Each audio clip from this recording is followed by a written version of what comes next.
Hello welcome back to another vlog guys 10th standard પછી મને નહીં યાદ મેં મારા જીવનમાં કોઈ દિવસ એક જ દિવસમાં એટ અ સ્ટ્રેચ આટલું બધું વાંચ્યું હોય બટ લાઈફ ઇઝ લાઈફ. જે ટાઈમે કરવું પડે એ કરવું પડે. તો બસ આજનો એ દિવસ હતો જ્યારે મેં આખો દિવસ મારો ફ્રેન્ચ વાંચવા પર કાઢ્યો. અલગ અલગ વસ્તુઓ કરી, થોડા ઘણા વિડીયોઝ જોયા, ઘણી બધી એક્સરસાઇઝ સોલ્વ કરી એન્ડ પ્રેક્ટિસ કરી, સ્પીકિંગથી લઈને રીડિંગથી લઈને બધું.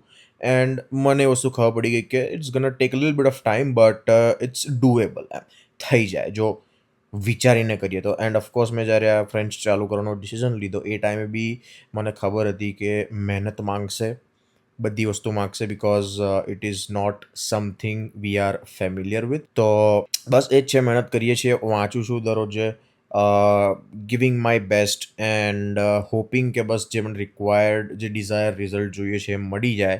And I am pretty much confident કે હું પાર પાડી જ દઈશ.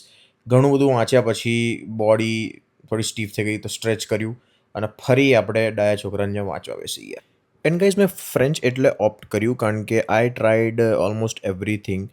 એન્ડ રાઇટ નાઉ તમને ખબર જ છે કેનેડામાં શું હાલત થઈ રહી છે, લોકો પીઆર માટે શું શું નથી કરી રહ્યા. તો મેં બી વિચાર્યું કે ભાઈ ચલો, જ્યારે ઇન્ડિયા જવાની ફ્લાઇટ પાછી લેવી પડે, છેલ્લે કંઈ ઓપ્શન ના હોય તો એ ટાઈમે રિગ્રેટ ના થવો જોઈએ કે ભાઈ ચલો એક ફ્રેન્ચ બી એક ઓપ્શન હતો અને મેં ટ્રાય ના કર્યું. સો દેટ્સ વાય. એન્ડ મારી લાઈફની એક જ્યારે હું અત્યારે આજે જોઉં તો ફિલોસોફી રહી છે કે સાલું મને ખબર નહીં શું કીડો છે પણ એ જ વસ્તુ હું હાથમાં લઉં જે અઘરી હોય. ઇઝી વસ્તુ કરવાની તો અંદરથી જ ઈચ્છા નહીં થતી.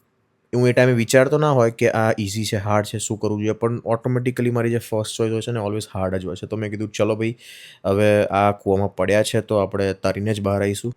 That's it for this vlog. See you in the next one guys. By.